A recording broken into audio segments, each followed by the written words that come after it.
जो हमारी बुक में टॉपिक है लोवरिंग ऑफ वेपर प्रेशर। इस लोवरिंग ऑफ वेपर प्रेशर और इसकी इक्वेशन को डिस्कस करते हैं। लोवरिंग ऑफ वेपर प्रेशर, देखें हमने दो डायग्राम बनाकर इसको डिस्कस करना है। ये दो आप बीकर समझ लें। इस बीकर में सिर्फ़ और सिर्फ हमारे पास सॉल्वेंट के पार्टिकल हैं। ये सिर्फ़ और सिर्फ सॉल्वेंट के पार्टिकल है। मैं सारे ड्रॉ करता हूँ। बीकर बी है, इसमें भैया हमारे पास सॉल्वेंट भी है। सॉल्वेंट के साथ हमारे पास सल्यूट भी है। सॉल्वेंट के पार्टिकल्स तो हैं ही। सॉल्वेंट के पार्टिकल्स को हमने इस वाटर कलर से शो किया हुआ है और जो सल्यूट के पार्टिकल हैं उसको रेड कलर से शो किया हुआ है। तो यहाँ पर आपको सल्यूट के पार्टिकल भी दिखाई दे रहे हैं। तो पहले बीकर में सिर्फ सॉल्वेंट के मालिक्यूल हैं, सॉल्वेंट के पार्टिकल हैं। तो इसका जो वेपर प्रेशर है, यानी सॉल्वेंट का जो वेपर बनेगा वो ये बन रहा है। ये वेपर आप देख सकते हैं, यहाँ वेपर ज़्यादा आपको दिखाई देंगे। फिर वेपर बन रहा है, वापस कुछ वेपर दोबारा लिक्विड की सतह पर जाएंगे, लिक्विड उनको पकड़ लेगा, वो दोबारा लिक्विड मालिक्यूल में कन्वर्ट हो जाएंगे। फिर कुछ लिक्विड के मालिक्यूल जो कि सॉल्वेंट के मालिक्यूल हैं वो वेपर्स बनेंगे। जबकि यहाँ पर आप देख सकते हैं कि आपको बस 3 वाटर के मालिक्यूल ऐसे हैं जो वेपर्स में कन्वर्ट होते हुए नज़र आ रहे हैं। कहने का मतलब यह है कि बीकर बी में वेपर्स कम हैं। बीकर बी में आपको वेपर्स कम दिख रहे हैं। उसकी वजह यह है सल्यूट पार्टिकल का होना। लिक्विड की सतह से, सरफेस से वेपर्स बन रहे थे, लेकिन सरफेस पे क्या हुआ, सरफेस पे सल्यूट मालिक्यूल आ गए। अब जब सरफेस पे सल्यूट मालिक्यूल आ गए तो लिक्विड की, सॉल्वेंट की वेपर्स बनाने की जो सलाहियत थी, एबिलिटी थी, वो कम हो गई। पार्टिकल एस्केप हो रहे थे सरफेस के ऊपर से, ये सरफेस थे और इस पे से पार्टिकल एस्केप हो के वेपर्स बना रहे थे। यहाँ क्या हुआ, यहाँ सरफेस पे आ गए कुछ सल्यूट के पार्टिकल्स। तो अब जो सॉल्वेंट के पार्टिकल्स की एस्केप होने की जगह थी वो उनको ना मिली, क्योंकि यहाँ से देखें, यहाँ पर जो सॉल्वेंट का, ये वाला सॉल्वेंट का मालिक्यूल है, ये एस्केप नहीं हो सकता। क्यों नहीं एस्केप हो सकता? क्योंकि इसके सामने सल्यूट का पार्टिकल आ गया। तो ये वाला सॉल्वेंट का मालिक्यूल भी एस्केप नहीं हो सकता क्योंकि इसके सामने सल्यूट का पार्टिकल आ गया। तो एस्केपिंग टेंडेंसी डिक्रीज़ हो गई। एस्केपिंग टेंडेंसी, सॉल्वेंट मालिक्यूल की एस्केपिंग टेंडेंसी वो डिक्रीज़ होगी, जिसकी वजह से वेपर प्रेशर डिक्रीज़ हो गया। ये हमारा सोल्यूशन है। सोल्यूशन का मतलब है सॉल्वेंट प्लस सल्यूट, और सोल्यूशन का जो वेपर प्रेशर है वो कम है और जो प्योर सॉल्वेंट का वेपर प्रेशर है वो ज़्यादा है। यह है प्योर सॉल्वेंट। इसको मुझे वाटर कलर से लिखना चाहिए था। प्योर सॉल्वेंट का जो वेपर प्रेशर है वो कहीं ज़्यादा है और सोल्यूशन का वेपर प्रेशर कम है सही, लेकिन कम है। जो थ्योरी है वो तो आपको इस बुक से आप थ्योरी पढ़ लेंगे। कोई बात आपको न समझ आए आप मुझसे पूछेंगे। तो हम डेरिवेशन की तरफ चलते हैं। ये डेरिवेशन है, ये की हुई है, मैं आपको करके दिखाता हूँ। हमें ना रोड्स लॉ का तो पता ही है, अगर नहीं पता तो वो मुझे बताइएगा। हम रोड्स लॉ को भी डिस्क्राइब करेंगे, डिस्कस करेंगे। We now third definition of Raoult's law. Raoult's law की हमें तीसरी नंबर की जो डेफिनेशन है वो पता है। We now third definition of Raoult's law. अगर नहीं पता तो आप फिर मुझे बताना। वो क्या है कि third definition of Raoult's law क्या है कि relative lowering of a vapour pressure, relative lowering of a vapour pressure ये बराबर है x2 के। x2 is mole fraction of solute. याद रखना, जो 1 है ये सॉल्वेंट के लिए यूज़ कर रहे हैं और जो 2 है ये सल्यूट के लिए हम यूज़ कर रहे हैं। x2 is mole fraction of salute. इसको इक्वेशन 1 का नंबर दे दिया। x2 is mole fraction of salute. और वी नाउ के किसी भी चीज़ का जो मोल फ्रैक्शन होता है वो बराबर होता है उस चीज़ के number of mole divided by total mole. Total mole में दो ही चीज़ें हैं, सॉल्वेंट के मोल जमा सल्यूट के मोल। N1 is mole of solvent, N2 is mole of solute. यही हमारे टोटल मोल हैं। तो x2 is mole fraction of salute और ये बराबर है moles of solute divided by total mole. Total mole means N1 plus N2। तो इसको आप इक्वेशन 2 का नंबर दे दें।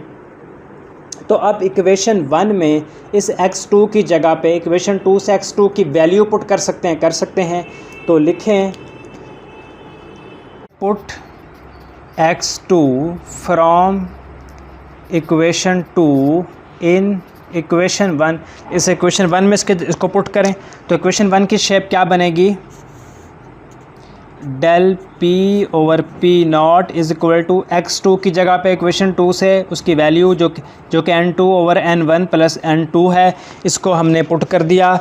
अच्छा, अब इसको इक्वेशन 3 कह दें। नंबर हम इसलिए अलॉट कर रहे हैं ताकि डील करना आसान हो। देखें, अगर आपने किसी इक्वेशन को नंबर ना दिया ना तो उसने माइंड कर जाना है कि जी मेरा तो नाम ही कोई नहीं रखा, तो जी हर इक्वेशन का हमने नाम रखेंगे ताकि वो इक्वेशन खुश हो जाए और हमें परेशान न करे। भाई एक बात याद रखना, अगर डाइल्यूट सोल्यूशन हो ना, for dilute solution, dilute solution क्या होता है, डाइल्यूट सोल्यूशन ऐसे सोल्यूशन को बोलते हैं जिसमें सल्यूट पार्टिकल्स तो बहुत ही थोड़े हों और सॉल्वेंट पार्टिकल बहुत ज़्यादा हों। ये सॉल्वेंट पार्टिकल बहुत ज़्यादा हों और सल्यूट पार्टिकल बहुत थोड़े हों तो उसको बोलते हैं डाइल्यूट सोल्यूशन। अब डाइल्यूट सोल्यूशन में चूँकि सॉल्वेंट पार्टिकल तो बहुत ज़्यादा होते हैं और सल्यूट पार्टिकल बहुत कम होते हैं, इसलिए हम N2 को इग्नोर कर देते हैं। अब ये इक्वेशन 3 में जो N2 है इसको इग्नोर करेंगे। For dilute solution ignore N2 because N2 is number of because N2 is number of moles of solute. N2 चूँकि सल्यूट के मोल हैं और हमने कहा कि डाइल्यूट सोल्यूशन में सल्यूट तो बहुत कम होता है तो N2 को हम इग्नोर कर देंगे। जो चीज़ बहुत कम हो उसको हम डिनोमिनेटर से इग्नोर कर सकते हैं, ऊपर से बच्चे कन्फ्यूज़ होते हैं कि ऊपर से इग्नोर नहीं करेंगे। देखें, अगर N1 हमारे पास है 1000, फ़र्ज़ करें N1 है 1000 और N2 है सिर्फ 1 से भी कम 0.5, तो अगर हम 1000 में 0.5 ऐड करेंगे तो भी लगभग वो 1000 ही रहेगा, तो मैंने 0.5 चूँकि बहुत छोटा है तो इसको हम इग्नोर कर सकते हैं। इसकी वैल्यू बहुत कम है, नंबर बहुत छोटा है, तो इसको हम अगर ऐड या माइनस हो रहा हो तो इग्नोर कर सकते हैं। ऊपर से इग्नोर नहीं करना, ऊपर से इग्नोर करेंगे तो फिर तो तबाह हो जाएंगे। For dilute solution ignore N2, कहाँ से इग्नोर करना है, फ्रॉम डिनोमिनेटर ऑफ इक्वेशन 3 के डिनोमिनेटर से इग्नोर कर दें। N2 को इक्वेशन 3 के डिनोमिनेटर से इग्नोर किया, इक्वेशन 3 बिकम्स, तो इक्वेशन 3 की शेप कैसी हो जाएगी, कुछ ऐसी हो जाएगी, del P over P naught is equal to N2 over N1, क्योंकि N2 अब नहीं लिखना क्योंकि N2 को हम इग्नोर कर चुके। इक्वेशन 4 का नंबर दे दें। तो अब याद रखना, जो N1 है ना, ये होता है मोल का फार्मूला क्या होता है, MOLES। मोल्स को हम N से रिप्रेजेंट करते हैं और मोल बराबर होता है weight of solute in gram divided by molar mass of solute. Weight of solute in gram को हम W से रिप्रेजेंट करते हैं, मोलर मैस ऑफ सल्यूट को हम कैपिटल M से रिप्रेजेंट करते हैं और मोल को N से रिप्रेजेंट करते हैं। तो ये फार्मूला कुछ ऐसे बन जाता है W ओवर M। अब हमारे पास तो जो सॉल्वेंट है, सॉल्वेंट के मोल को हम N1 से रिप्रेजेंट कर रहे हैं, तो फार्मूला इसको कैसे लिखेंगे, N1 W1 ओवर M1 और N2 जो कि सल्यूट के लिए है वो W2 means wait of salute, हाँ, W1 mean weight of solvent, M1 mean molar mass of solvent और N2 बराबर होगा W2 ओवर M2। तो इसको भी हम इक्वेशन को नाम दे देते हैं नंबर 5 का, इसको 6 का नंबर दे देते हैं। अब हमारे पास ये इक्वेशन 4 थी। अब इक्वेशन 4 में N2 और N1 की जगह पे हम इक्वेशन 5 और इक्वेशन 6 से उसकी वैल्यू पुट कर देंगे। तो लिखें put equation 5 and equation 6 in equation 4। देखें कैसे पुट करेंगे, इक्वेशन 4 बन जाएगी, इक्वेशन 4 बिकम्स, जब उसमें वैल्यूज़ पुट करेंगे तो equation 4 becomes del P over P naught is equal to, अच्छा अब इक्वेशन 4 में N2 और N1 डिवाइड हो रहे हैं, तो N2 और N1 की वैल्यू पुट करनी है। N2 की वैल्यू है W2 over M2, N1 divide हो रहा है तो डिवाइड का साइन डालें, N1 की वैल्यू है W1 over M1, W2 over M2 division के साइन को मल्टीप्लाई में कन्वर्ट करें तो ये m1 ऊपर आ जाएगा और w1 नीचे आ जाएगा। तो m1 ओवर w1 इस तरह से ये बन जाएगा और यहाँ पर del p over p naught. तो जनाब ये हमारा काम भैया हो गया, समझें कि आपका काम ख़त्म हो गया।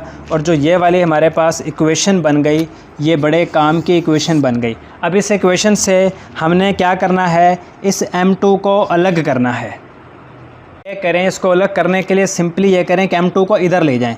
तो यानी कि del p over p naught के साथ m2 आकर मल्टीप्लाई हो जाएगा और इधर जो बच जाएगा वो w2 m1 ओवर w1 बच जाएगा। हमें तो सिर्फ m2 चाहिए, तो साथ में जो del p over p naught है ये फालतू में लगा हुआ है। अब इसको वापस उधर ले जाएं। देखें डेल p m2 के साथ मल्टीप्लाई हो रहा है,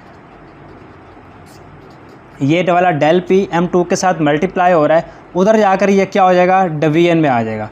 ये p नॉट m2 के साथ डिवाइड हो रहा है, इक्वालिटी के साइन के उधर जाएगा तो मल्टीप्लाई हो जाएगा। तो इस तरह से हमारे पास इक्वेशन बनेगी। और ये m2 क्या है, ये मॉलिक्यूलर मास है सल्यूट का, मॉलिक्यूलर मास या मोलर मास ऑफ सल्यूट। तो जी हाँ, ये एक न्यूमेरिकल तो नहीं किया, ये हमने इक्वेशन डराइव की, बड़े काम की इक्वेशन है। वीडियो ज़रा लेंथी ना हो जाए तो इसको वाइंड अप करते हैं।